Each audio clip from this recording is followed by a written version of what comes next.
Hay ciertos momentos en la historia del pensamiento humano en los que una sola voz, un solo hombre, se atreve a pronunciar lo que millones sienten, pero no pueden nombrar, y en ese instante el mundo tiembla. No porque la tierra se mueva, sino porque las certezas se agrietan, porque lo que parecía sólido como piedra comienza a desmoronarse como arena entre los dedos, y entonces surge la pregunta que nadie quiere formular pero que todos necesitan escuchar.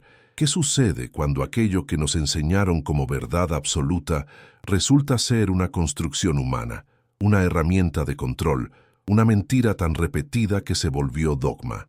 Esta pregunta, esta terrible y necesaria pregunta, es la que Baruch Spinoza pronunció cuando el mundo todavía no estaba preparado para escucharla, cuando decir la verdad era firmar la propia sentencia de muerte social, cuando pensar libremente equivalía a condenarse al ostracismo, y sin embargo él habló, porque hay verdades que no pueden permanecer enterradas sin pudrir el alma misma de la humanidad. Y entre todas las verdades que Spinoza pronunció, hay una que sigue resonando con fuerza devastadora en nuestros días, una que desnuda la arquitectura del miedo sobre la que se construyó gran parte de la religión occidental. La idea de que el infierno eterno, ese lugar de tormento infinito donde las almas sufren sin fin ni esperanza, no es una revelación divina, sino una invención medieval, una herramienta política disfrazada de teología, un instrumento de dominación psicológica que ha mantenido a generaciones enteras encadenadas al terror. Pero antes de adentrarnos en el laberinto de esta mentira fundamental, en las sombras de su construcción y en la luz cegadora de su desmontaje, es necesario comprender quién fue el hombre que se atrevió a denunciarla, porque Spinoza no era un rebelde sin causa ni un destructor de fe por capricho, sino un pensador que amaba la verdad más que su propia seguridad, más que su comodidad, más que su vida misma. Nacido en Ámsterdam en 1632, en el seno de una familia judía portuguesa que había huido de la Inquisición española, Spinoza creció rodeado de historias de persecución, de torturas, de hogueras donde ardían los cuerpos de aquellos que se atrevían a pensar diferente. Y quizás fue precisamente esa atmósfera de religioso lo que plantó en él la semilla de la duda, la necesidad imperiosa de preguntarse si Dios, el verdadero Dios, si es que existe, podría realmente desear que sus criaturas vivieran aterrorizadas, si el amor divino podría coexistir con la amenaza de un castigo eterno, si la fe auténtica necesitaba del miedo para sostenerse. Y cuando eres el observador de las invitaciones a que cada uno se exprese desde qué país y ciudad nos mira en este momento, ¿qué hora es allí mientras estas palabras penetran en tu conciencia como cuchillos de luz en la oscuridad del dogma? Te das cuenta de que no estamos solos en esta búsqueda, que hay miles de almas dispersas por el mundo, en Buenos Aires, donde quizás es mediodía y el sol cae vertical sobre las calles, en Madrid, donde tal vez es tarde y la luz dorada baña las plazas, en Ciudad de México, donde podría ser mañana temprano y el día apenas comienza, en Bogotá, en Lima, en Santiago, en Barcelona, en Caracas, en cada rincón de este planeta donde el español se habla y el pensamiento lucha por liberarse, y entonces la invitación no es solo geográfica, sino existencial. Escribe en los comentarios desde dónde nos acompañas, qué hora marca tu reloj, porque en este momento todos compartimos algo más profundo que la zona horaria. Compartimos la necesidad de verdad, la sed de comprensión, el hambre de liberación mental, y si este mensaje resuena en ti, si estas palabras tocan algo en tu interior que anhelaba ser tocado, comparte este video con un amigo cercano, con alguien que también busca, con alguien que también duda, con alguien que también necesita escuchar que no está loco por cuestionar y que las bendiciones caigan sobre su familia no como recompensa divina por obediencia ciega, sino como consecuencia natural de buscar la verdad con corazón sincero. Pero ¿qué significa realmente buscar la verdad en un mundo construido sobre mentiras bien intencionadas? ¿Qué implica cuestionar no solo los detalles periféricos de la fe, sino sus fundamentos más terroríficos? Spinoza lo sabía bien, porque cuando tenía apenas 24 años, la comunidad judía de Ámsterdam lo excomulgó con una violencia verbal sin precedentes, pronunciando sobre él el herem más severo jamás dictado, maldiciéndolo de día y de noche. maldiciéndolo al acostarse y al levantarse, maldiciéndolo al entrar y al salir, prohibiendo a cualquier judío hablarle, leerlo, ayudarlo, estar bajo el mismo techo que él, como si su mera presencia pudiera contaminar, como si sus ideas fueran una enfermedad contagiosa que debía ser erradicada mediante el aislamiento absoluto. ¿Y cuál fue su crimen? Simplemente se atrevió a decir que las Escrituras eran documentos humanos, que los profetas no eran infalibles, que Dios no podía tener forma humana ni voluntad cambiante, que la verdad debía buscarse mediante la razón y no mediante la sumisión ciega a la autoridad religiosa. ¿No es fascinante y aterrador a la vez que la verdad pueda ser considerada el peor de los crímenes?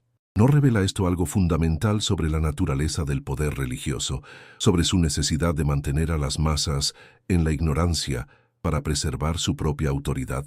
Pero Spinoza no se detuvo después de su excomunión, no buscó refugio en el silencio ni en la retractación, sino que continuó pensando, escribiendo, puliendo lentes para ganarse la vida, porque nadie le daría trabajo como filósofo, viviendo en habitaciones modestas, comiendo poco, durmiendo menos, consumido por la necesidad de comprender, de desentrañar las verdades ocultas bajo capas de dogma, y fue en este proceso de excavación intelectual que llegó a una de sus conclusiones más devastadoras. El concepto de infierno eterno, tal como lo enseña el cristianismo medieval, no existe en las escrituras originales judías. No forma parte de la enseñanza de Jesús tal como aparece en los evangelios más tempranos, sino que fue construido gradualmente, capa sobre capa, por teólogos y padres de la Iglesia que encontraron en el terror al castigo eterno una herramienta extraordinariamente eficaz para controlar el comportamiento de las masas. ¿Cómo llegó a esta conclusión? A través del estudio meticuloso de los textos sagrados en sus idiomas originales, del análisis histórico de cómo evolucionó la doctrina cristiana, de la observación fría y racional de cómo el poder eclesiástico había utilizado el miedo al infierno para justificar su autoridad, vender indulgencias, quemar herejes y mantener a poblaciones enteras sumidas en un terror paralizante que hacía imposible el pensamiento libre. En el Tanaj, las escrituras hebreas que los cristianos llaman Antiguo Testamento, el concepto de Sheol no tiene nada que ver con el infierno cristiano medieval. Es simplemente el lugar de los muertos, un espacio sombrío donde todas las almas van después de la muerte, sin distinción de virtud o pecado, un equivalente a lo que los griegos llamaban Hades, un lugar de sombras y no de tormentos eterno. ¿Por qué entonces el cristianismo desarrolló una doctrina tan radicalmente diferente? ¿Por qué transformó el Sheol en un lugar de castigo infinito donde los pecadores arden por toda la eternidad, sin posibilidad de redención ni fin a su sufrimiento? Spinoza argumentaba que esta transformación no fue accidental sino estratégica, que respondía a necesidades políticas y psicológicas muy concretas de una institución que estaba consolidando su poder sobre la vida y la muerte, sobre el alma y el cuerpo, sobre el pensamiento y la acción de millones de seres humanos. Y aquí surge una pregunta que corta como navaja. ¿Puede un Dios verdaderamente amoroso, verdaderamente justo, verdaderamente infinito en su bondad, crear seres finitos con capacidad de pecar durante 70 u 80 años y luego castigarlos por toda la eternidad, sin fin, sin esperanza, sin posibilidad de aprendizaje o redención? ¿No es esta una contradicción lógica y moral tan monstruosa que solo puede sostenerse mediante el miedo y la prohibición de pensar? Cuando Jesús habla del Gehenna en los Evangelios, no está hablando de un lugar metafísico de tormento eterno, sino de un valle real, fuera de Jerusalén, el valle de Hinón, donde se quemaba la basura de la ciudad, donde el fuego nunca se apagaba, porque constantemente se alimentaba con desperdicios, y donde en tiempos antiguos se habían realizado sacrificios humanos que los profetas denunciaron con horror. Es un símbolo de destrucción, de pérdida, de lo que se descarta y se quema, pero no hay en las palabras de Jesús la elaborada teología del tormento eterno consciente que desarrollaría la Iglesia medieval. ¿Por qué esta diferencia tan abismal entre lo que dijo Jesús y lo que enseñó la Iglesia en su nombre? Spinoza veía en esta distorsión un ejemplo perfecto de cómo las instituciones religiosas manipulan los textos sagrados para servir a sus propios intereses.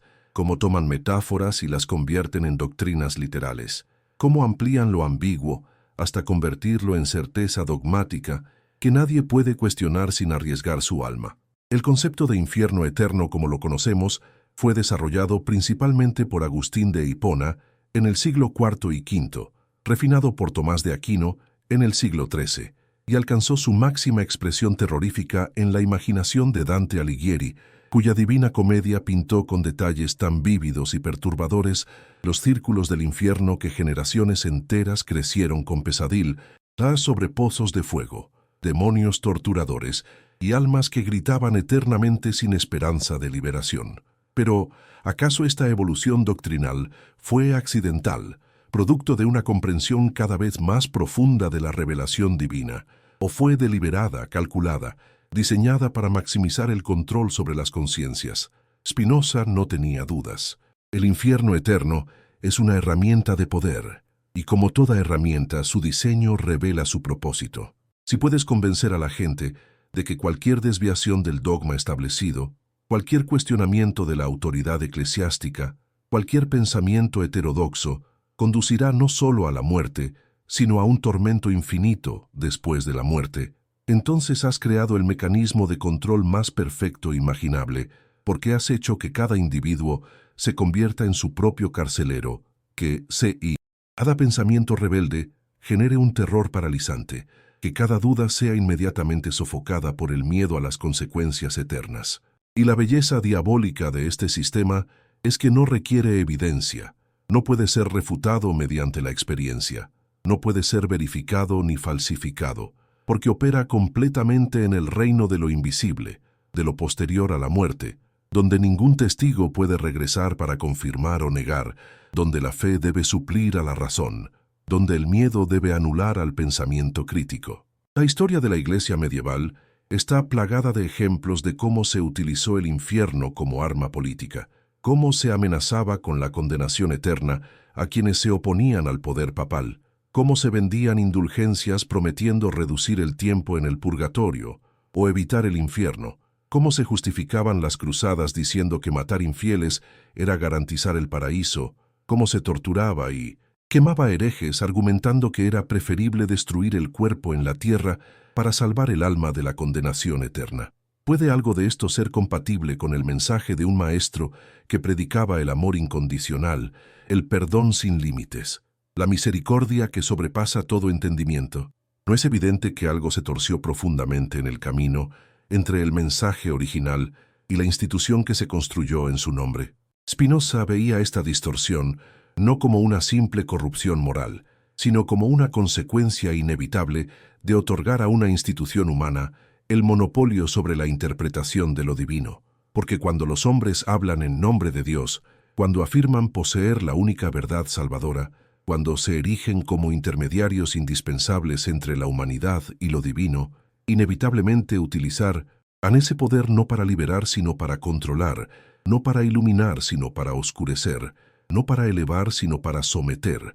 Y aquí llegamos a uno de los argumentos más devastadores de Spinoza contra la doctrina del infierno eterno, su incompatibilidad absoluta con la naturaleza de un Dios infinito. Si Dios es verdaderamente infinito, argumentaba Spinoza, entonces su naturaleza debe ser completamente determinada por su propia esencia. No puede ser afectado por nada externo, no puede sentir ira ni venganza, porque estos son afectos humanos que implican imperfección, cambio, dependencia de factores externos. Un Dios infinito no puede ser ofendido por las acciones de criaturas finitas, no puede desear venganza, no puede castigar eternamente porque el castigo implica resentimiento y el resentimiento implica haber sido dañado, y lo infinito no puede ser dañado por lo finito. ¿No es esto evidente cuando realmente lo pensamos? ¿Qué puede hacer un ser humano durante sus escasos años de vida que merezca un castigo eterno, infinito, sin fin? La desproporción entre el supuesto crimen y el castigo es tan monstruosa que solo puede aceptarse mediante el apagado deliberado de la razón, mediante la sumisión ciega a la autoridad, mediante el terror que paraliza el pensamiento crítico. Y no es precisamente esto lo que busca toda doctrina autoritaria, el apagado de la razón, la muerte del pensamiento independiente, la reducción del ser humano a un objeto pasivo que acepta sin cuestionar, pero Spinoza iba más allá de simplemente cuestionar la lógica del infierno eterno, también examinaba sus consecuencias psicológicas y morales sobre aquellos que lo creen. Una persona que vive aterrorizada por el infierno eterno no es una persona moralmente superior, sino una persona paralizada por el miedo.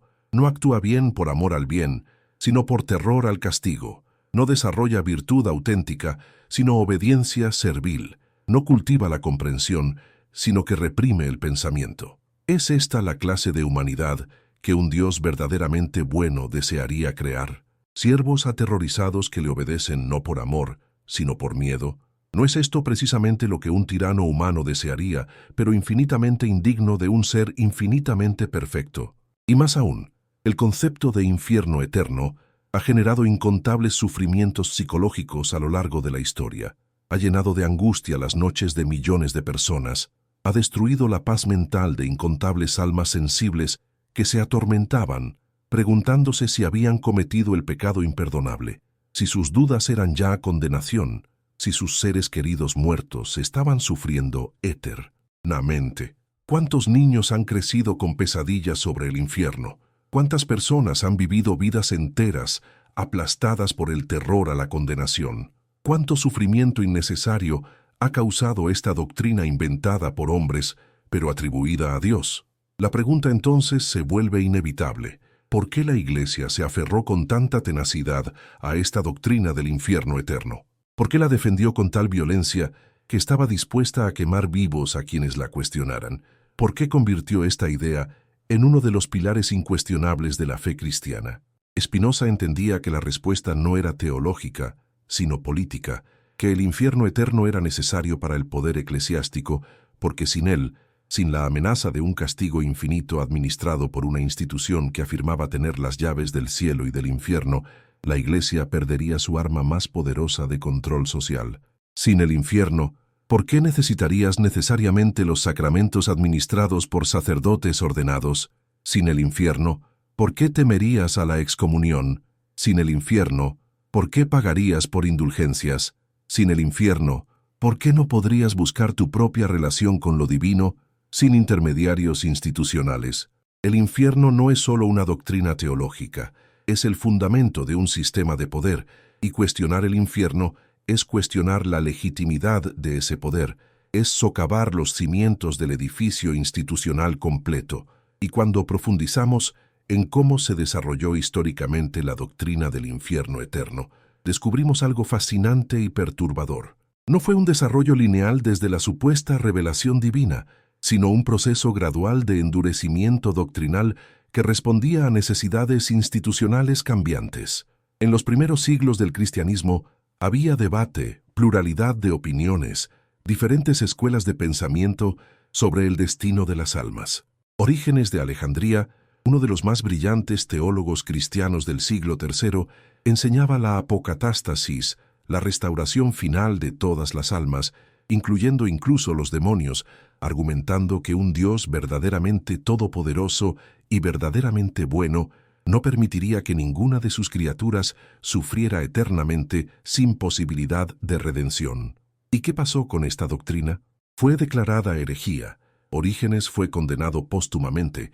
Sus escritos fueron quemados cuando fue posible, y su idea de que el amor divino eventualmente vencería sobre todo, incluso sobre la rebeldía, fue enterrada bajo capas de dogma cada vez más rígido, que insistía en el tormento eterno consciente sin fin ni esperanza. ¿Por qué? Porque la idea de que todos eventualmente se salvarían, de que el amor divino era más fuerte que el pecado humano, de que la misericordia infinita encontraría el camino para redimir incluso a los más perdidos, era peligrosa para una institución que necesitaba el miedo para mantener su poder. ¿Pero acaso estamos sugiriendo que los padres de la Iglesia, que teólogos brillantes como Agustín y Tomás de Aquino, que miles de pensadores cristianos a lo largo de los siglos, todos estaban simplemente mintiendo, conscientemente construyendo una ficción para controlar masas?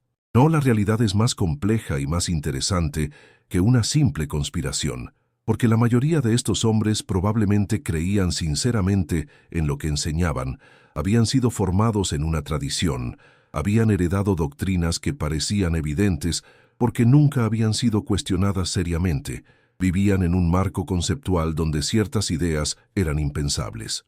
Pero esto no hace sus enseñanzas más verdaderas, solo las hace más comprensibles como productos de su tiempo, de su cultura, de sus limitaciones humanas. Y lo que Spinoza nos invita a reconocer es que no debemos confundir la sinceridad de la creencia con la verdad de lo creído, que no debemos aceptar doctrinas como divinas simplemente porque generaciones anteriores las aceptaron, que tenemos la responsabilidad de examinar críticamente incluso las ideas más sagradas, porque la verdad no teme al escrutinio, solo la mentira necesita la protección del dogma incuestionable. Cuando observamos la evolución del concepto de infierno a través de la historia, vemos claramente las influencias culturales que lo moldearon. El infierno cristiano medieval debe tanto a la mitología griega, especialmente a las descripciones del Tártaro en Homero y Hesíodo, como a las escrituras hebreas. Debe tanto a las creencias zoroastrianas persas sobre el juicio final y la separación eterna entre el bien y el mal, como a las enseñanzas de Jesús.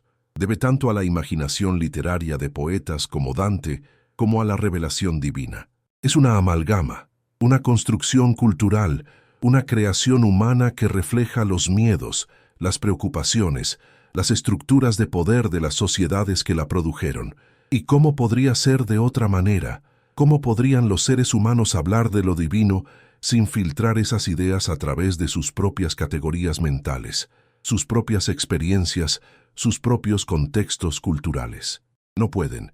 Y esto no es necesariamente un problema a menos que afirmen que sus construcciones culturales son la palabra literal e infalible de Dios, que sus interpretaciones son las únicas correctas, que cuestionar sus doctrinas es cuestionar a Dios mismo.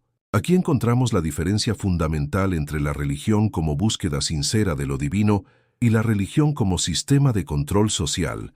La diferencia está en la apertura al cuestionamiento, en la voluntad de revisar doctrinas a la luz de nueva evidencia o mejor razonamiento, en la humildad de reconocer que nuestras comprensiones son siempre parciales, provisionales, perfectibles. Una religión que necesita amenazar con el infierno eterno para mantener a sus fieles es una religión que ha perdido la capacidad de inspirar amor genuino, respeto auténtico, devoción sincera basada en la belleza de su mensaje y no en el terror a las consecuencias de abandonarlo. No es notable que las doctrinas religiosas más enfatizadas sean precisamente aquellas que más sirven al poder institucional, mientras que las enseñanzas más radicales y desafiantes de los fundadores religiosos son frecuentemente suavizadas, espiritualizadas, vaciadas de su contenido revolucionario? Jesús habló constantemente de los pobres, de los marginados, de los oprimidos, criticó duramente a los ricos y a las autoridades religiosas, pero la iglesia que se construyó en su nombre se alió con emperadores y reyes, acumuló inmensas riquezas y en lugar de desafiar las estructuras de poder, se convirtió en una de las más poderosas. ¿Y cómo justificó esta contradicción entre el mensaje y la práctica? Mediante doctrinas como el infierno eterno, que desplazaban el foco de la justicia en esta vida a la justicia en la próxima, que enseñaban a los pobres a aceptar su sufrimiento terreno con la promesa de recompensa celestial, que advertían contra rebelarse contra el orden establecido, porque la verdadera batalla era espiritual, no social. Spinoza veía con claridad meridiana cómo la religión institucional había traicionado sus propios orígenes proféticos, cómo había domesticado el mensaje liberador de los profetas y lo había convertido en una herramienta de opresión, cómo había tomado la búsqueda de lo divino y la había encerrado en rituales vacíos, en dogmas rígidos, en jerarquías autoritarias. Y el infierno eterno era la pieza clave de esta domesticación, porque si realmente crees que tus pensamientos pueden condenarte eternamente, si realmente crees que dudar del dogma es arriesgar tu alma inmortal, si realmente crees que la única salvación posible está en la obediencia absoluta a la autoridad eclesiástica, entonces has sido efectivamente neutralizado como agente de cambio, como buscador de verdad, como ser pensante libre. Te has convertido en lo que el sistema necesita que seas: obediente, temeroso, dócil, controlable. Y lo más trágico es que esta transformación se hace en nombre del amor divino, se presenta como si fuera por tu propio bien, se envuelve en el lenguaje de la salvación, cuando en realidad es un mecanismo de control que te roba lo más precioso que posees, tu capacidad de pensar libremente, de cuestionar, de buscar tu propia comprensión de lo divino, sin mediadores que se interpongan entre tú y la verdad. Pero entonces, ¿qué pasa con aquellos pasajes bíblicos que parecen hablar del infierno eterno? ¿No hay versículos que mencionan el fuego eterno, el castigo sin fin, el gusano que no muere? Spinoza aplicaba a estos pasajes el mismo método crítico que aplicaba a todo el texto bíblico: examen del idioma original, análisis del contexto histórico, comparación con otros pasajes, comprensión de las convenciones literarias de la época. Y lo que descubría una y otra vez era que muchas de las traducciones tradicionales habían introducido conceptos que no estaban en los originales, que términos griegos como aionios, que significan de larga duración o perteneciente a una era, habían sido traducidos como eterno para apoyar una doctrina que se quería imponer, que metáforas poéticas habían sido convertidas en descripciones literales, que advertencias contra consecuencias destructivas en esta vida habían sido transformadas en amenazas de tormento post-mortem. No es que Spinoza negara que hay consecuencias para nuestras acciones, no era tan ingenuo como para pensar que todo da igual, pero estas consecuencias operan en el reino natural, según las leyes de causa y efecto que gobiernan la realidad, no requieren un juez divino que lleve cuentas y administre castigos después de la muerte. Si vives en odio, experimentarás las consecuencias naturales del odio: relaciones destruidas, paz mental perdida, aislamiento creciente. Si vives en ignorancia deliberada, experimentarás las consecuencias de la ignorancia: decisiones pobres, oportunidades perdidas, comprensión limitada. Si vives en miedo, experimentarás la parálisis, la ansiedad, la incapacidad de actuar libremente. Estas son consecuencias reales, naturales, que no requieren intervención sobrenatural.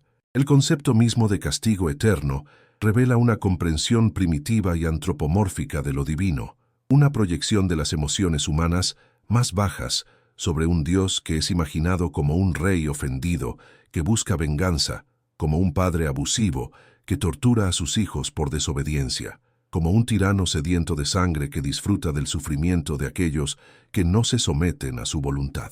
¿Es esta realmente la imagen de Dios que queremos sostener? ¿Es este el Dios que inspira amor y devoción, o simplemente miedo y sumisión?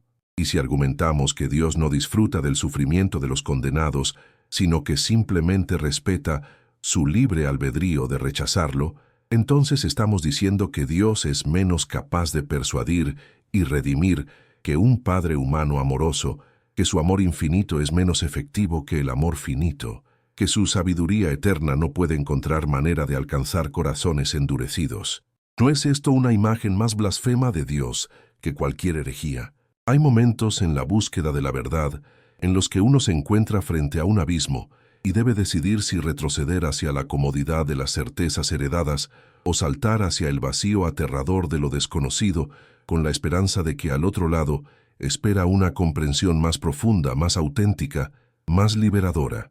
Y Baruch Spinoza saltó, no porque fuera temerario, sino porque comprendió que algunas verdades son tan importantes que no conocerlas es vivir en una prisión cuyas paredes son invisibles, precisamente porque nunca las hemos cuestionado, nunca las hemos tocado, nunca hemos intentado ver qué hay más allá. Y en su salto hacia la comprensión, en su rechazo radical de aceptar doctrinas simplemente porque la autoridad las proclamaba, en su insistencia en que la razón debe examinar incluso las ideas más sagradas, Spinoza nos legó no solo conclusiones específicas sobre el infierno o sobre Dios, sino un método, una actitud, una manera de relacionarse con el conocimiento que es profundamente revolucionario, la idea de que ninguna verdad auténtica teme al escrutinio racional, de que solo la mentira necesita protección mediante el dogma incuestionable, de que la fe verdadera no es la aceptación ciega de proposiciones sin evidencia, sino la confianza valiente en que la realidad, cuando es examinada honestamente, revelará su propia coherencia, su propia belleza, su propia inteligibilidad. Pero, ¿qué significa realmente aplicar la razón a la religión? ¿No es esto una contradicción en términos como tratar de medir el amor con un metro o pesar la belleza en una balanza?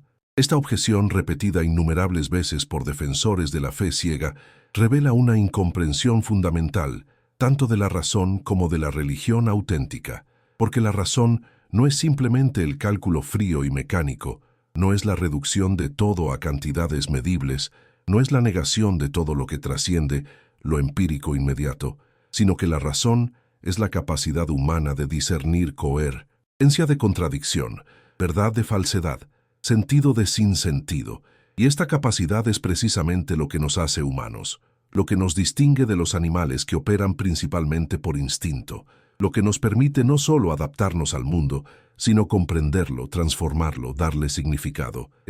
Y cuando aplicamos esta capacidad a las doctrinas religiosas, no estamos profanando lo sagrado, sino honrándolo. Porque si Dios existe y es la fuente de toda verdad, entonces no puede haber contradicción entre lo que la razón descubre y lo que Dios verdaderamente es. Y si parece haber contradicción, entonces el problema no está en Dios ni en la razón, sino en nuestras concepciones imperfectas, en nuestras doctrinas humanas que hemos confundido con revelación divina, en nuestras proyecciones culturales que hemos elevado a la categoría de verdad eterna. Spinoza argumentaba que la mayoría de los conflictos entre fe y razón no son conflictos entre lo divino y lo humano, sino entre diferentes comprensiones humanas, entre la imaginación teológica que proyecta atributos humanos sobre lo divino y la comprensión racional que reconoce que lo infinito no puede ser capturado por categorías finitas, que lo eterno no puede ser completamente comprendido por mentes temporales, que lo absoluto no puede ser contenido en dogmas relativos. Y el concepto de infierno eterno es un ejemplo perfecto de este tipo de proyección imaginativa, porque toma la experiencia humana del castigo, donde alguien que tiene poder hace sufrir a alguien que lo ofendió, y la proyecta sobre Dios, imaginando que Dios opera según la misma lógica de ofensa y venganza que caracteriza las relaciones humanas imperfectas. Pero ¿acaso el castigo humano no tiene siempre, al menos en teoría, algún propósito constructivo? Castigamos a los niños para enseñarles, encarcelamos a los criminales para proteger a la sociedad y supuestamente para rehabilitarlos. Incluso las penas más severas en sociedades humanas tienen alguna justificación en términos de disuasión, retribución o prevención. Pero ¿qué propósito tiene un castigo eterno que nunca termina, donde el sufrimiento no conduce a aprendizaje ni redención, donde el dolor es completamente estéril, donde no hay posibilidad de cambio ni crecimiento? Un castigo sin fin no es justicia sino sadismo, no es corrección sino venganza pura. No sirve a ningún propósito, excepto satisfacer un deseo de ver sufrir a aquellos que nos ofendieron.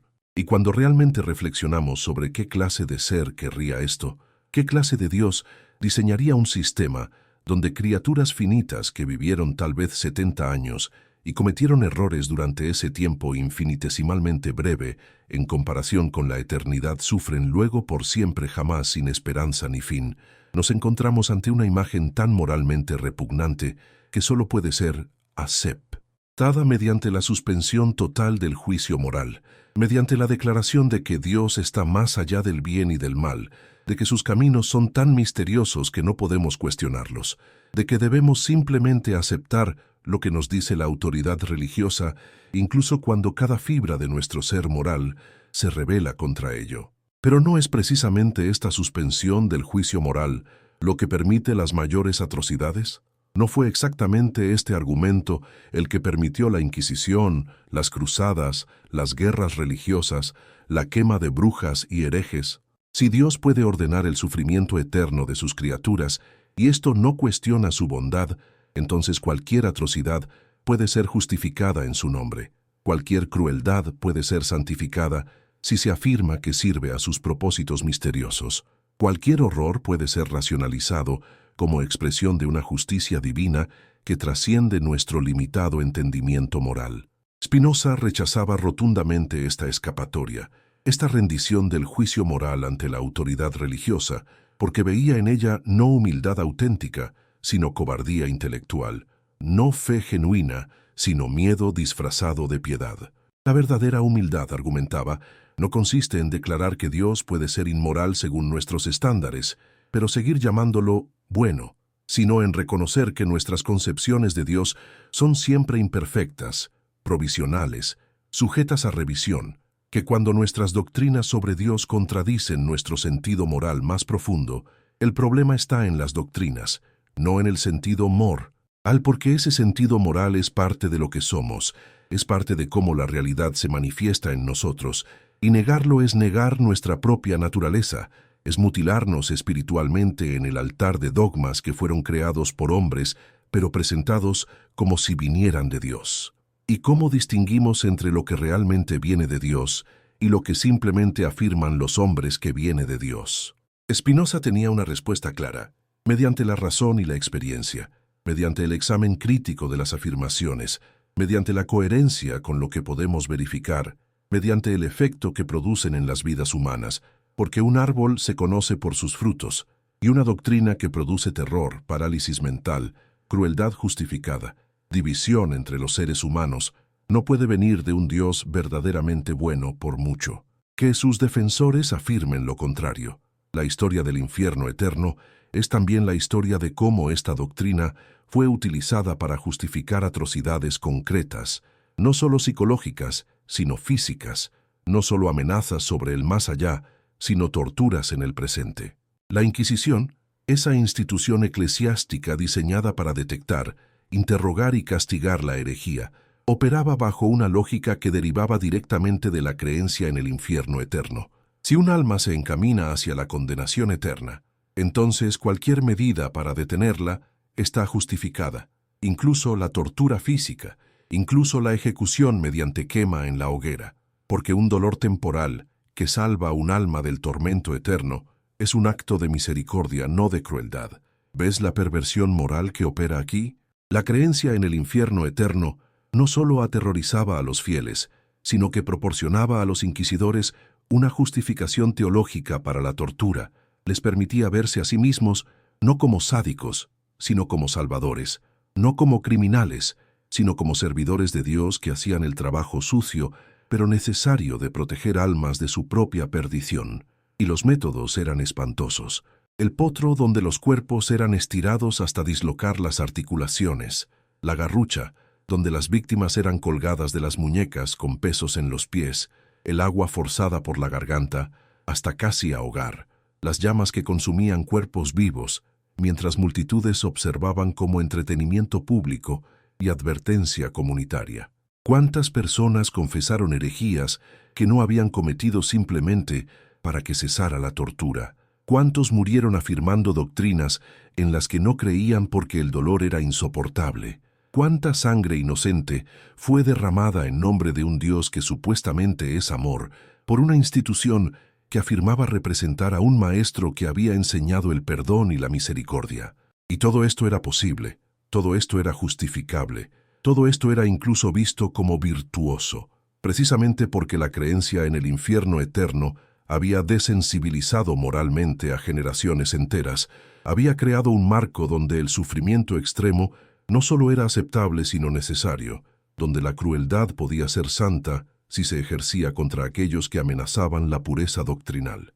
Spinoza conocía estas historias, había crecido en una familia que había huido de la Inquisición, había escuchado relatos de sus horrores y veía la conexión directa entre la doctrina del infierno eterno y la práctica de la tortura inquisitorial, ambas basadas en la premisa de que el sufrimiento puede ser redentor, de que el dolor puede purificar, de que la violencia puede servir propósitos divinos. Pero incluso sin llegar a los extremos de la Inquisición, la doctrina del infierno eterno ha envenenado la vida psicológica de incontables personas a lo largo de los siglos, ha sido fuente de ansiedad paralizante, de depresión profunda, de trastornos obsesivos donde individuos se atormentan, revisando mentalmente cada pensamiento y acción, preguntándose si han cometido el pecado imperdonable, si sus dudas ya los han condenado, si están destinados al tormento eterno, sin importar lo que hagan. ¿Cómo puede un niño desarrollar una relación sana con lo divino cuando se le enseña que Dios lo observa constantemente, esperando que cometa un error para poder castigarlo eternamente? ¿Cómo puede florecer el amor cuando está mezclado con miedo constante? ¿Cómo puede crecer la confianza cuando la amenaza de abandono eterno pende siempre sobre tu cabeza? La psicología moderna ha documentado extensamente los daños que causa este tipo de educación religiosa basada en el miedo, cómo genera patrones de pensamiento distorsionados, cómo socava la autoestima, cómo crea dificultades para confiar y amar, cómo puede tomar décadas de terapia deshacer el daño psicológico de crecer aterrorizado por el infierno. Y mientras tanto, los defensores de esta doctrina argumentan que es necesaria, que sin la amenaza del infierno, las personas no tendrían motivo para ser morales, que el miedo al castigo eterno es lo único que mantiene a la humanidad en el camino correcto. ¿No es esta una confesión devastadora sobre su propia visión de la naturaleza humana? ¿No están admitiendo que ellos mismos solo se comportan moralmente por miedo al castigo, que sin la amenaza del infierno se convertirían en monstruos? Porque si es así, entonces el problema no es la falta de doctrina del infierno, sino su propia pobreza moral, su incapacidad de encontrar motivos intrínsecos para el comportamiento ético. Spinoza argumentaba que la verdadera moralidad no surge del miedo sino de la comprensión, no de la amenaza de castigo, sino del reconocimiento de cómo nuestras acciones afectan nuestro bienestar y el de otros, no de la obediencia a comandos externos, sino del desarrollo de virtudes internas que nos hacen genuinamente mejores personas, más capaces de experimentar alegría, más capaces de contribuir a el florecimiento humano colectivo. Y este tipo de moralidad basada en la comprensión es infinitamente superior a la moralidad basada en el miedo, porque la primera cultiva el desarrollo humano genuino, mientras la segunda solo produce conformidad superficial y resentimiento reprimido. La ironía profunda es que la doctrina del infierno eterno, diseñada supuestamente para promover la moralidad, en realidad la socava, porque cuando las personas son buenas solo por miedo al castigo, no están siendo realmente buenas, están siendo estratégicamente prudentes, están calculando cómo evitar las consecuencias negativas, y tan pronto como piensan que pueden escapar de la vigilancia divina, o tan pronto como pierden la fe en el castigo post-mortem, no tienen razón para continuar el comportamiento moral porque nunca desarrollaron razones intrínsecas para ello. En contraste, una persona que es buena porque comprende que la bondad contribuye al florecimiento humano, que la honestidad construye confianza, que la compasión genera conexiones significativas, que la justicia crea sociedades estables, esa persona tiene razones para ser moral que no dependen de creencias religiosas, que sobreviven las crisis de fe, que se profundizan con la madurez y la experiencia. ¿No es evidente entonces que la moralidad basada en la comprensión es más estable, más profunda, más auténtica que la moralidad basada en el miedo? Pero los defensores del infierno eterno tienen otro argumento. La justicia lo requiere, porque sin castigo eterno para los monstruos de la historia, para los Hitler y los Stalin y los torturadores genocidas, no habría justicia. El mal quedaría sin respuesta adecuada. Las víctimas no serían vindicadas. Este argumento merece examen cuidadoso porque apela a algo profundo en nosotros, a nuestro sentido de que el mal debe tener consecuencias, de que no puede ser simplemente olvidado sin más. Pero ¿realmente el infierno eterno satisface la justicia o simplemente perpetúa el mal infinitamente? Si alguien tortura y mata a 100 personas, ¿se hace justicia torturándolo eternamente? ¿No estamos simplemente multiplicando el sufrimiento sin fin? ¿Y qué pasa con aquellos que, según la doctrina tradicional, van al infierno no por crímenes horrendos, sino simplemente por no creer correctamente, por tener la fe equivocada, por haber nacido en el lugar equivocado y nunca haber escuchado el mensaje cristiano en forma convincente? La doctrina tradicional del infierno no hace distinciones significativas. El asesino en masa y el agnóstico bien intencionado, ambos sufren eternamente. Ambos están separados de Dios para siempre. Ambos experimentan el tormento sin fin. Y si esto es justicia, entonces la palabra justicia ha perdido todo significado. Spinoza ofrecía una alternativa radical. Las acciones tienen consecuencias naturales. El mal que hacemos nos destruye a nosotros mismos tanto como daña a otros. Vivir en odio es vivir en infierno psicológico ya en esta vida, y no necesitamos postular un reino post-mortem de castigo para que haya consecuencias morales. Las consecuencias son inmediatas, son parte de cómo funciona la realidad. Operan según leyes de causa y efecto que no requieren intervención sobrenatural. Y en cuanto a la justicia para las víctimas, ¿realmente se honra su memoria mediante la tortura eterna de sus victimarios? ¿No sería más apropiado que la justicia se enfocara en prevenir futuros daños, en sanar el trauma causado, en construir sociedades donde tales atrocidades sean menos probables? El enfoque obsesivo en el castigo del perpetrador puede ser comprensible psicológicamente, pero no necesariamente es moralmente superior al enfoque en la sanación y prevención, y ciertamente no requiere el concepto de tormento eterno para funcionar. Hay otra dimensión de este tema que merece exploración profunda: la relación entre el infierno eterno y el concepto de libre albedrío.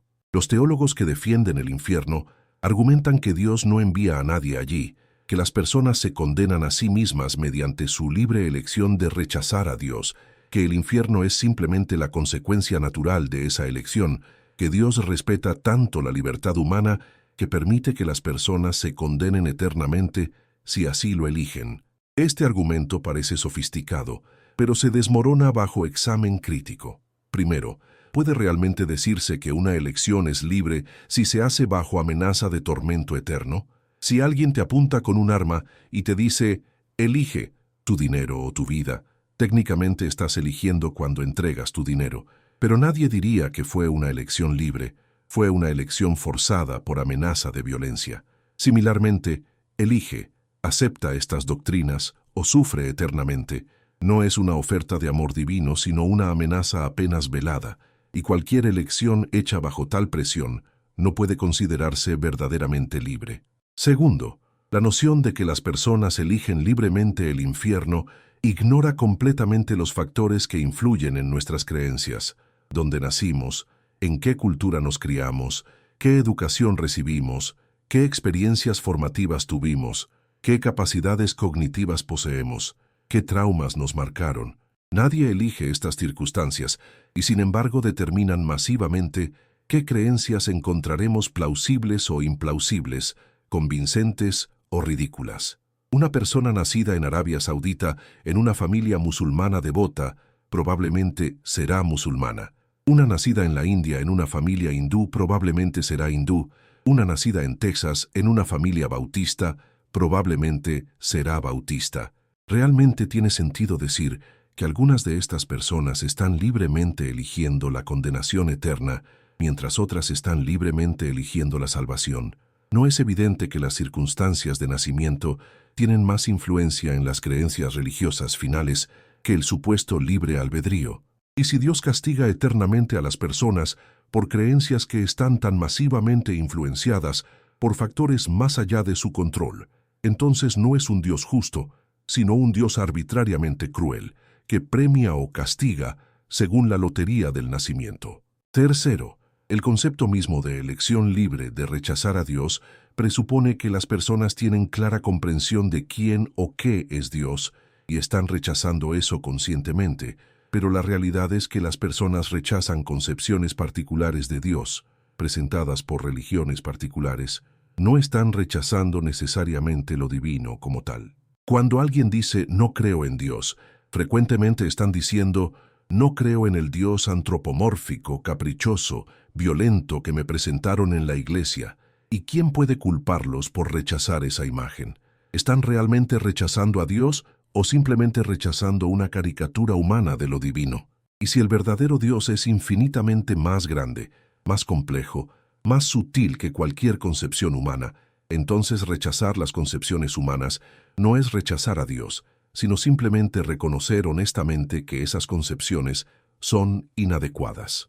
Spinoza diría que las personas que rechazan al Dios antropomórfico de la teología tradicional frecuentemente están más cerca de la verdad que aquellos que lo aceptan ciegamente, porque al menos reconocen que algo está mal en esa imagen, que no puede ser correcta, que necesita ser cuestionada. El problema fundamental con toda la estructura del infierno eterno es que trata la creencia como si fuera completamente voluntaria, como si pudiéramos simplemente decidir creer o no creer mediante un acto de voluntad, pero cualquiera que haya experimentado duda sincera sabe que no funciona así. No puedes forzarte a creer algo que te parece falso simplemente porque hay consecuencias negativas por no creerlo. No puedes hacer que una proposición te parezca verdadera mediante un esfuerzo de voluntad. La creencia no es algo que elijas, sino algo que surge en ti basado en evidencia, razonamiento, experiencia, intuición. Y si esto es así, entonces castigar eternamente a las personas por sus creencias es castigar eternamente a las personas por algo que no pueden controlar completamente, lo cual es la definición misma de injusticia. ¿Sería justo que un maestro castigara eternamente a un estudiante por no entender matemáticas? ¿Sería justo que un padre torturara sin fin a un hijo por no apreciar su música favorita? Estas analogías parecen absurdas porque reconocemos que la comprensión y la apreciación no son completamente voluntarias, no pueden ser forzadas mediante amenazas, y sin embargo, cuando se trata de creencias religiosas, de repente se nos dice que son completamente materia de elección libre y que merecen castigo eterno si no son las correctas. Hay algo profundamente revelador en el hecho de que la doctrina del infierno eterno alcanzara su máxima elaboración durante la Edad Media, ese período de la historia europea caracterizado por la consolidación del poder papal, por la fusión entre autoridad religiosa y poder político, por el establecimiento de sistemas de control social que permeaban cada aspecto de la vida humana desde el nacimiento hasta la muerte, y supuestamente más allá, y Spinoza no podía ignorar esta correlación entre el máximo desarrollo teológico del infierno y el máximo poder institucional de la Iglesia, porque veía en esto un patrón que se repite a través de la historia humana. Las instituciones que más necesitan el control sobre las mentes desarrollan las doctrinas más aterradoras sobre lo que sucede si no obedeces. Las religiones más autoritarias son las que más enfatizan el castigo divino. Los sistemas de creencias más rígidos son los que más amenazan con consecuencias eternas por desviarse del dogma establecido. ¿Es esta correlación accidental o revela algo fundamental sobre la función social del concepto de infierno? Spinoza no tenía dudas. El infierno eterno no es una verdad revelada, que la Iglesia enseña con tristeza porque debe hacerlo.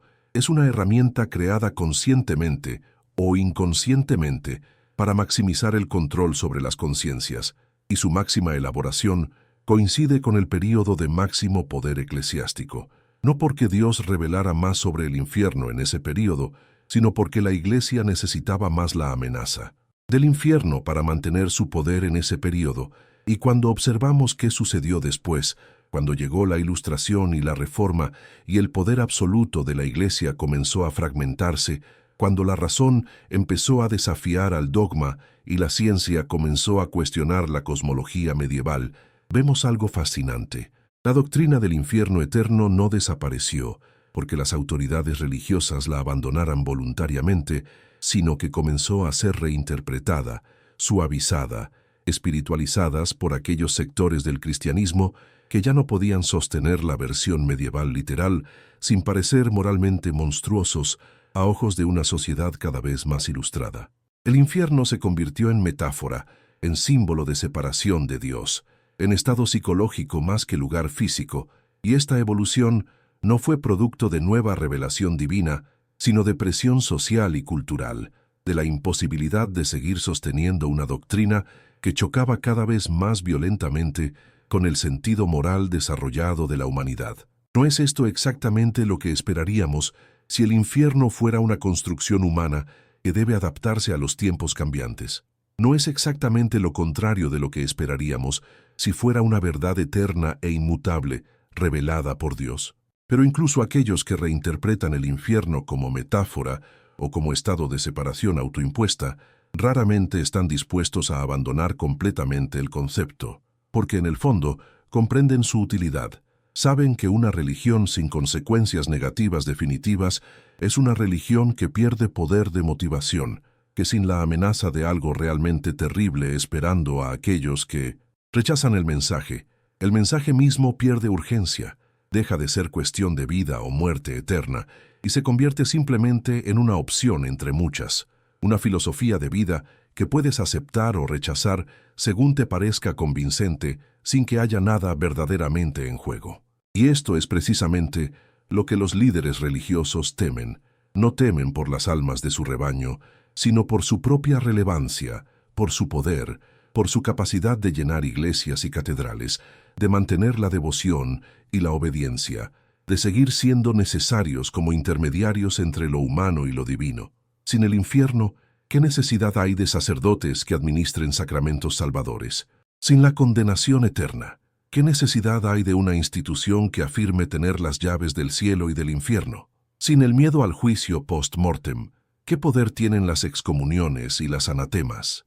Spinoza veía todo esto con claridad penetrante, y por eso su filosofía representaba una amenaza tan fundamental para la religión institucional, porque no solo cuestionaba doctrinas particulares, sino que socavaba el fundamento mismo del poder eclesiástico, al argumentar que cada persona puede y debe buscar su propia comprensión de lo divino mediante el uso de la razón, que no necesitamos intermediarios institucionales entre nosotros y la verdad, que la Biblia debe ser leída críticamente como cualquier otro texto antiguo y no aceptada acríticamente como palabra literal de Dios, que la moralidad genuina surge de la comprensión de nuestra propia naturaleza y de las leyes naturales que gobiernan la realidad, no de la obediencia ciega a mandatos externos respaldados por amenazas de castigo éter.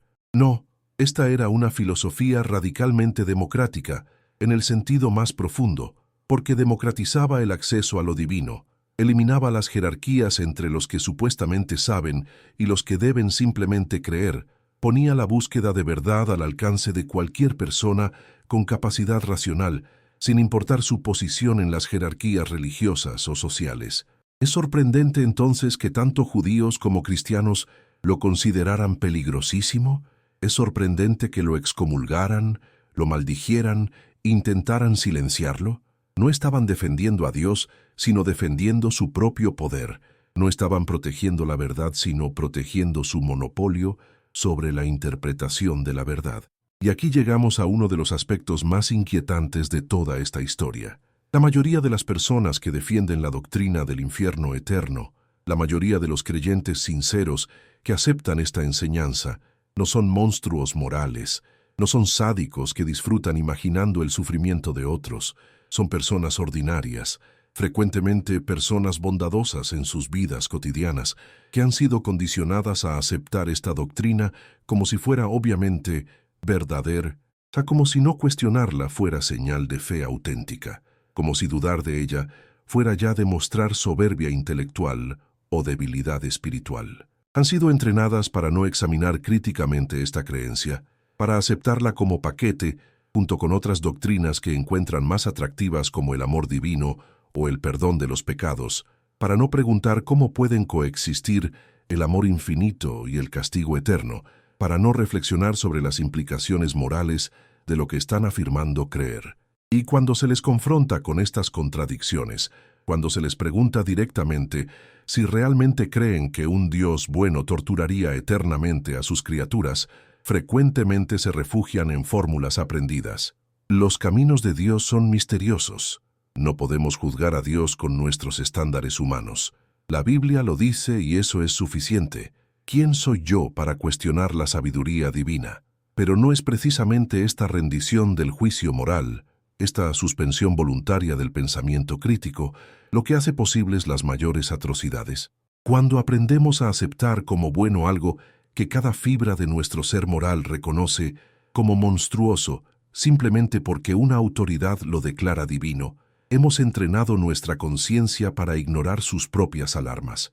Hemos aprendido a desconfiar de nuestras intuiciones morales más profundas. Hemos creado en nosotros mismos la capacidad de justificar cualquier horror si se envuelve en lenguaje religioso suficientemente autorizado. Y esta capacidad no permanece confinada a cuestiones teológicas abstractas sobre el más allá, se derrama en nuestra vida cotidiana. Afecta cómo tratamos a aquellos que creen diferente, cómo respondemos a la diversidad, cómo votamos en cuestiones de derechos humanos. Porque si hemos aprendido que la voluntad de Dios puede contradecir nuestro sentido moral básico y aún así debemos obedecerla, entonces estamos preparados para cometer o apoyar injusticias en nombre de la fe. Estamos preparados para priorizar la ortodoxia doctrinal sobre la compasión humana. Estamos preparados para sacrificar el bienestar real de personas reales en el altar de principios teológicos abstractos. Spinoza argumentaba que esta es precisamente la razón por la que la religión basada en el miedo es tan peligrosa, no solo para aquellos que la rechazan, sino para aquellos que la aceptan, porque corrompe la facultad moral misma, enseña a las personas a desconfiar de sus propios juicios éticos, las entrena para obedecer sin cuestionar, las prepara para aceptar crueldades que de otro modo rechazarían con horror. Y la historia le da la razón ampliamente. Las peores atrocidades de la cristiandad, desde las cruzadas hasta la Inquisición, desde la quema de brujas hasta las guerras religiosas que devastaron Europa, fueron cometidas por personas que creían sinceramente estar sirviendo a Dios, que habían aprendido a suspender su juicio moral ante lo que consideraban mandatos divinos, que habían sido entrenadas mediante la doctrina del infierno eterno a aceptar que Dios puede ordenar o permitir sufrimientos que parecen infinitamente crueles, pero que deben ser justos simplemente porque son divinos. ¿Cuántos inquisidores torturaban con conciencia tranquila porque creían estar salvando almas del infierno? ¿Cuántos cruzados masacraban poblaciones enteras con devoción sincera porque creían estar haciendo la voluntad de Dios? ¿Cuántos quemadores de brujas encendían hogueras con fervor religioso porque creían estar purificando la comunidad del mal? No eran necesariamente personas más crueles que nosotros. Eran personas que habían sido entrenadas a desconfiar de su propia humanidad cuando ésta entraba en conflicto con lo que la autoridad religiosa declaraba voluntad divina. Y si pensamos que esto es solo historia antigua, que la humanidad ha progresado más allá de estos horrores, necesitamos solo mirar el mundo contemporáneo donde todavía se cometen atrocidades en nombre de Dios, donde todavía hay quienes justifican la discriminación, la violencia, la opresión mediante apelación a textos sagrados, donde todavía se enseña a los niños a temer el infierno eterno y a desconfiar de cualquiera que crea diferente. La doctrina del infierno eterno sigue funcionando como siempre ha funcionado, dividiendo a la humanidad entre salvados y condenados, entre nosotros y ellos, entre aquellos que merecen compasión y aquellos que merecen castigo eterno. Y esta división es la raíz de intolerancia religiosa, de sectarismo, de la incapacidad de ver plena humanidad en aquellos que no comparten nuestras creencias. Cuando realmente crees que tus vecinos no cristianos, o cristianos del tipo equivocado, están destinados al tormento eterno, ¿cómo puedes tratarlos como verdaderos iguales? ¿Cómo puedes respetar completamente sus derechos cuando crees que están eligiendo la condenación? ¿Cómo puedes no sentirte superiormente bendecido, elegido, especial, mientras ellos están malditos, rechazados, destinados al sufrimiento sin fin? Esta es otra de las corrupciones morales que produce la doctrina del infierno. Genera orgullo espiritual disfrazado de gratitud piadosa. Permite a las personas sentirse especiales, elegidas, superiores, mientras mantienen una fachada de humildad, porque técnicamente están agradeciendo a Dios por su salvación, no presumiendo de su propio mérito. Pero el efecto psicológico es el mismo. Un sentido profundo de ser parte del grupo elegido, mientras otros están destinados a la perdición, y este sentido genera inevitable división, inevitable falta de verdadera empatía, inevitable incapacidad de ver la plena dignidad e igualdad de aquellos que están del otro lado de la línea doctrinal. Spinoza veía en esto una de las grandes tragedias de la religión institucional, que había tomado impulsos genuinos hacia lo trascendente, hacia lo sagrado, hacia la búsqueda de significado más profundo, y los había corrompido transformándolos en herramientas de división, de control, de creación de jerarquías entre los supuestamente salvados y los supuestamente condenados. ¿Cómo podría un Dios verdaderamente universal, verdaderamente infinito, verdaderamente más allá de todas las limitaciones humanas, estar preocupado con estas pequeñas distinciones doctrinales que obsesionan a las instituciones religiosas? ¿Cómo podría importarle más que alguien pronuncie las palabras correctas de fe que cómo esa persona vive, cómo trata a otros, cómo cultiva virtudes genuinas o sucumbe a vicios reales. La obsesión religiosa con la creencia correcta sobre la práctica correcta, con la ortodoxia sobre la ortopraxis, revela las prioridades institucionales, porque las creencias son más fáciles de controlar y verificar que las virtudes. Puedes obligar a alguien a recitar un credo, pero no puedes obligarlo a desarrollar compasión genuina. Puedes excomulgar a alguien por herejía doctrinal, pero es mucho más difícil juzgar objetivamente la profundidad de su carácter moral. Y entonces las instituciones religiosas naturalmente enfatizan lo que pueden controlar, las doctrinas, los rituales, las afirmaciones de fe, y hacen de la aceptación de estas cosas la condición para la salvación, mientras que las virtudes genuinas, el crecimiento moral real, el desarrollo del carácter quedan en segundo plano o son redefinidas como obediencia a reglas externas en lugar de transformación interna. Y el infierno eterno funciona perfectamente en este sistema porque su criterio de admisión es primariamente doctrinal. ¿Aceptaste a Jesús como tu Salvador personal? ¿Fuiste bautizado correctamente? ¿Creíste las doctrinas correctas? Y si la respuesta es no, entonces al infierno, sin importar qué clase de persona fuiste, cómo viviste, qué contribuiste al florecimiento humano. Mientras que si la respuesta es sí, entonces al cielo, incluso si fuiste un monstruo moral que simplemente se arrepintió en su lecho de muerte. ¿No es evidente que este sistema está diseñado para maximizar el poder de aquellos que controlan el acceso a los sacramentos salvadores y las doctrinas correctas, en lugar de maximizar el florecimiento moral genuino de la humanidad? Spinoza ofrecía una visión radicalmente diferente. No hay salvación que ganar mediante creencia correcta, ni condenación que evitar mediante adhesión doctrinal. Hay solo el proceso continuo de llegar a comprender nuestra verdadera naturaleza y vivir de acuerdo con ella, de desarrollar virtudes que nos permiten experimentar más alegría y menos sufrimiento, de cultivar sabiduría que nos libera de las pasiones destructivas, de expandir nuestra comprensión hasta que llegamos a ver cómo todo está conectado, cómo somos parte de un todo infinito que Spinoza llamaba Dios o naturaleza, sin distinguir entre ambos. Esta era una visión que no requería infierno, porque las consecuencias de vivir en ignorancia, en odio, en miedo, son inmediatas y naturales. Una vida de sufrimiento, de alienación, de incapacidad de experimentar las alegrías más profundas que la existencia ofrece. No necesitas amenaza de tormento post-mortem cuando comprendes que vivir mal es ya su propio castigo, que la ignorancia produce sufrimiento natural, que el odio envenena al que odia tanto como al odiado. Y no necesitas promesa de paraíso celestial cuando comprendes que vivir bien, desarrollar comprensión, cultivar virtudes, expandir el amor, produce su propia recompensa en forma de vida más plena, más rica, más profundamente satisfactoria. ¿No es esta una visión más madura, más adulta, más digna de seres racionales que la zanahoria del cielo y el palo del infierno? Pero reconozcamos algo importante. Esta visión spinozista requiere más de nosotros que la visión tradicional.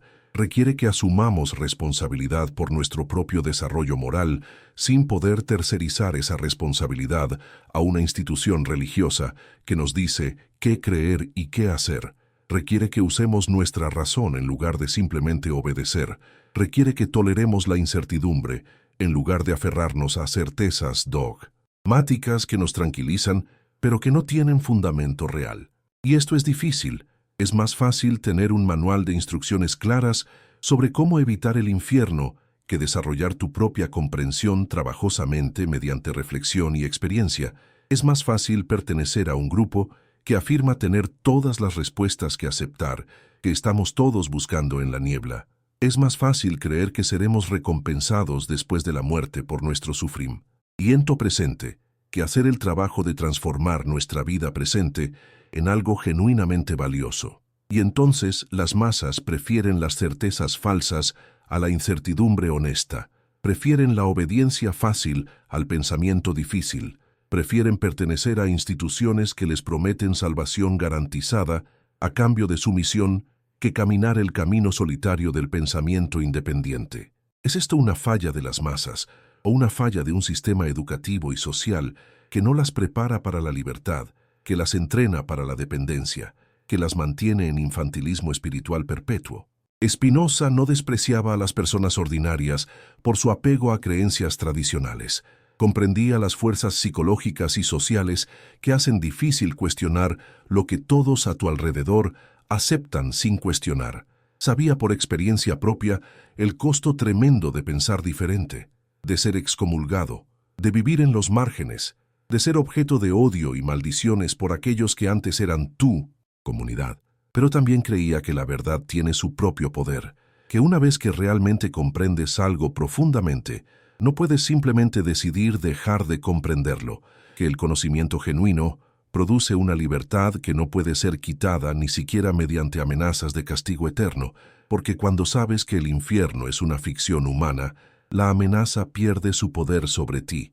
Cuando comprendes que Dios no es un juez vengativo, sino la naturaleza infinita misma de la realidad, el miedo al juicio final se disuelve, cuando reconoces que la moralidad auténtica surge de la comprensión y no del miedo.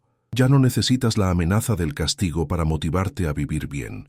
Y esta libertad, esta liberación del miedo que ha atormentado a generaciones, esta emancipación de la necesidad de intermediarios institucionales entre tú y la verdad, esto es lo que Spinoza ofrecía, no como dogma que debías aceptar ciegamente, sino como invitación a pensar por ti mismo, a examinar críticamente lo que te han enseñado, a buscar tu propia comprensión mediante el uso valiente de tu propia razón.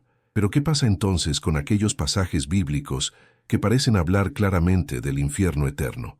¿Qué hacemos con las palabras atribuidas a Jesús sobre el fuego eterno preparado para el diablo y sus ángeles? ¿Qué hacemos con las descripciones apocalípticas del libro de Revelación sobre el lago de fuego, donde los condenados son torturados día y noche por los siglos de los siglos? Spinoza no ignoraba estos textos, pero los leía con ojo crítico, examinando el contexto histórico en que fueron escritos, las convenciones literarias de la época, las agendas de los autores, las capas de interpretación y traducción que se habían acumulado sobre los textos originales a través de los siglos, y lo que descubría es que muchas de estas descripciones apocalípticas eran literatura de resistencia escrita por comunidades perseguidas que fantaseaban con justicia cósmica porque no podían lograr justicia terrenal, que el lenguaje de fuego eterno y tormento sin fin era lenguaje simbólico común en la literatura apocalíptica judía del período, que no debía ser leído literalmente más de lo que debían ser leídas literalmente las visiones de bestias con múltiples cabezas y dragones arrojando estrellas del cielo. Pero generaciones de lectores, especialmente después de que el cristianismo se volvió religión de poder en lugar de religión de los oprimidos, leyeron estos pasajes literalmente y construyeron sobre ellos elaboradas doctrinas sobre la geografía del infierno, la naturaleza exacta de los tormentos, la eternidad del castigo, todo basado en lecturas que ignoraban completamente el género literario y el contexto histórico de los textos.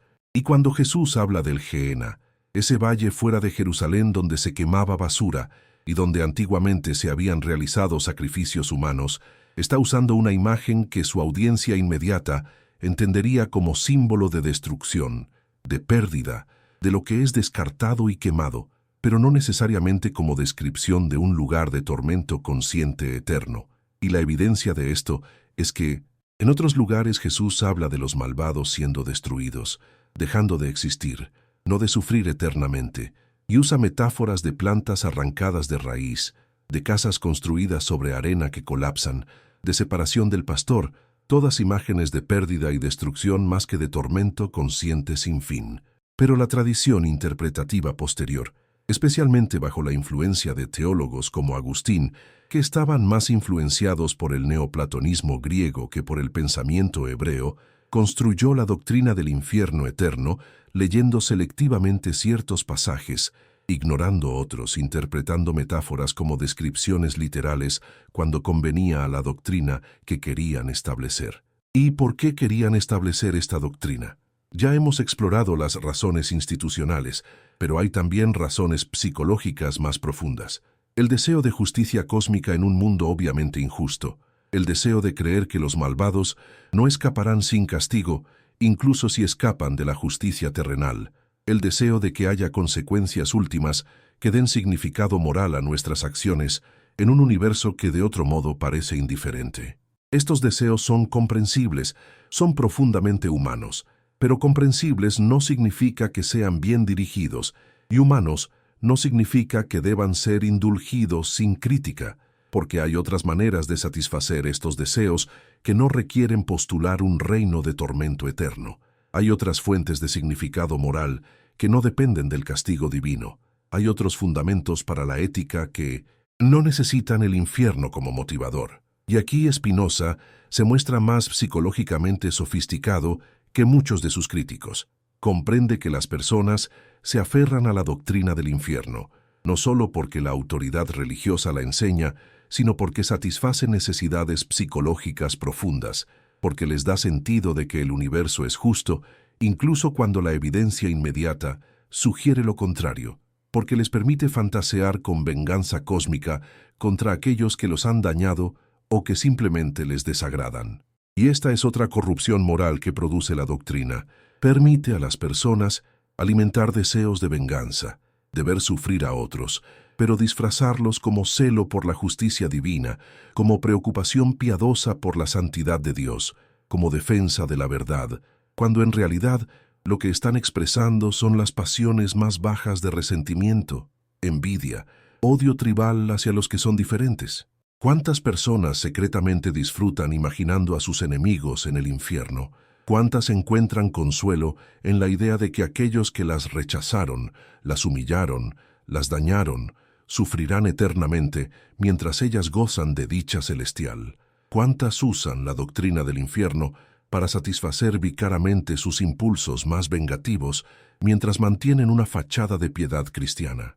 Spinoza veía en esto otra evidencia de que la doctrina del infierno emerge de pasiones humanas bajas en lugar de revelación divina, que es proyección de nuestros peores impulsos sobre Dios, que convierte a Dios en ejecutor de nuestras venganzas fantaseadas, en lugar de reconocer que estas venganzas revelan la pobreza de nuestro desarrollo moral. Un Dios verdaderamente perfecto no compartiría nuestro deseo de ver sufrir a aquellos que nos disgustan. Un amor verdaderamente divino no se alegraría del tormento eterno de nadie. Una justicia verdaderamente trascendente no operaría según la lógica de venganza que caracteriza la justicia humana imperfecta. Pero en lugar de reconocer esto, en lugar de permitir que una visión más elevada de lo divino transforme nuestras pasiones bajas, proyectamos esas pasiones sobre Dios y luego las usamos para justificar nuestra propia mezquindad, nuestro propio sectarismo, nuestra propia incapacidad de perdonar y amar incondicionalmente. Y entonces llegamos a una de las paradojas más profundas de la religión institucional. Predica el amor mientras mantiene en su corazón doctrinal la afirmación del odio eterno. Enseña el perdón mientras insiste en el castigo sin fin. Habla de misericordia divina mientras describe tormentos que ningún ser misericordioso toleraría, y espera que los fieles simplemente no noten estas contradicciones, que las acepten mediante fe ciega, que suspendan su juicio crítico, que confíen en que hay alguna manera misteriosa en que estas cosas contradictorias son realmente compatibles. Pero ¿qué clase de mente puede realmente creer simultáneamente en amor infinito y castigo eterno sin sentir la tensión, sin experimentar la disonancia cognitiva, sin reconocer que algo está profundamente mal en esta imagen? Solo una mente que ha sido entrenada cuidadosamente para no pensar demasiado profundamente sobre sus propias creencias, para recitar credos sin examinarlos realmente, para mantener compartimientos mentales separados donde las contradicciones no se encuentran porque nunca permitimos que las ideas se confronten entre sí. Y este entrenamiento comienza temprano, en la infancia, cuando se enseña a los niños a aceptar sin cuestionar, cuando se castiga la curiosidad que pregunta ¿por qué demasiado insistentemente?, cuando se elogia la fe ciega como virtud, mientras se presenta el pensamiento crítico como soberbia o rebeldía.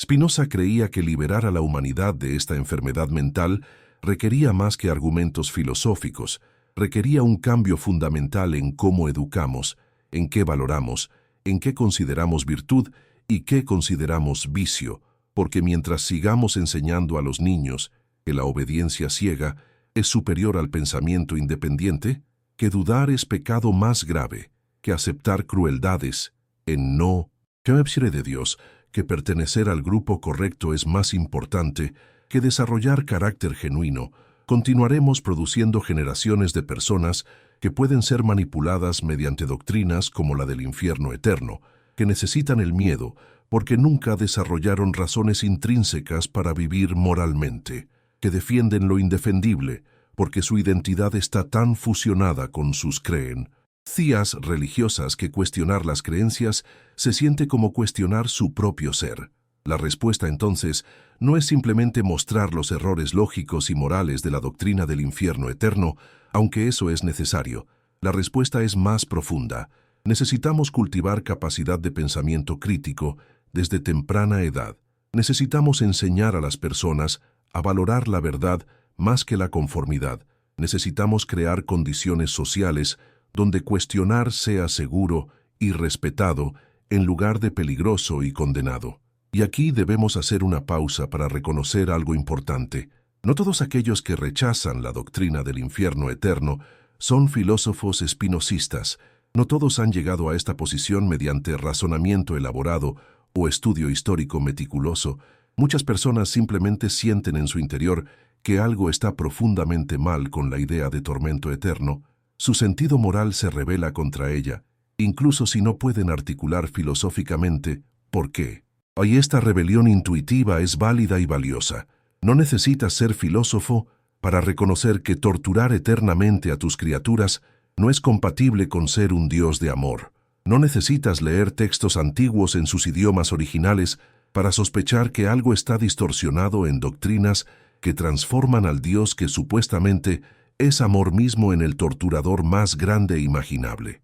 Y si te encuentras entre aquellos cuyo corazón rechaza esta doctrina, pero que han sido enseñados, que debes aceptarla para ser fiel, que dudar de ella es ya demostrar corrupción espiritual, que cuestionarla es arriesgar tu propia alma, entonces escucha, tu rebelión moral no es defecto sino virtud, tu incapacidad de aceptar crueldad infinita como justicia divina no es debilidad sino fortaleza. Tu rechazo a suspender tu juicio ético ante doctrinas autoritarias no es soberbia, sino integridad. No permitas que te convenzan de que algo está mal contigo porque no puedes creer lo increíble, porque no puedes aceptar como bueno lo que reconoces como monstruoso, porque no puedes forzarte a amar un Dios que tortura eternamente. En este momento, mientras estas palabras fluyen desde quién sabe qué rincones del mundo hispanohablante hasta tu pantalla, hasta tus oídos, hasta tu mente, sería hermoso saber desde dónde nos acompañas en esta búsqueda de verdad que continúa siglo tras siglo. Si estás en Montevideo, donde podría ser media tarde, en Quito, donde tal vez comienza el crepúsculo, en La Paz, donde la altura hace que el cielo parezca más cerca, en Sevilla, donde la historia pesa en cada calle, en San José, en Asunción, en Santo Domingo, en cualquier lugar donde estas ideas encuentren terreno fértil, escribe en los comentarios tu país, tu ciudad, tu hora local, porque no estamos solos en esta lucha contra el miedo que ha dominado tanto tiempo. Somos una comunidad dispersa geográficamente, pero unida en la búsqueda honesta de comprensión.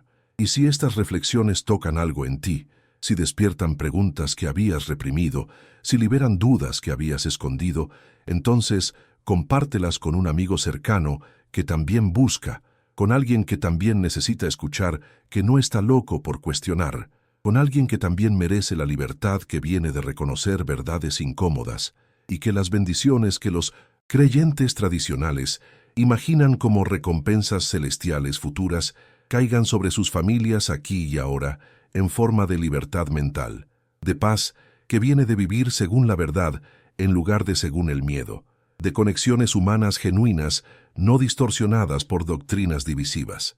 Porque al final, ¿no es esto lo que realmente importa? No las especulaciones sobre lo que pasa después de la muerte, no las afirmaciones dogmáticas sobre cielos e infiernos de los que nadie ha regresado para dar testimonio verificable, sino cómo vivimos ahora, cómo tratamos a otros ahora, ¿Qué clase de personas nos convertimos durante estos breves años que tenemos? ¿Qué contribuimos al florecimiento o al sufrimiento del mundo? Y la doctrina del infierno eterno, lejos de mejorar el comportamiento humano, lo corrompe, genera división donde podría haber unidad, cultiva miedo donde podría haber amor, produce conformidad externa donde podría florecer virtud genuina, convierte la búsqueda de lo divino en obediencia aterrorizada a doctrinas humanas que se presentan como voluntad de Dios. Spinoza nos invita a liberarnos de esta corrupción, no mediante la abolición de la religión, sino mediante su transformación, no mediante el rechazo de lo divino, sino mediante una comprensión más elevada de qué es lo divino, no mediante el abandono de la moralidad, sino mediante su fundamentación en la comprensión racional de nuestra propia naturaleza, en lugar de en la amenaza de castigo sobrenatural.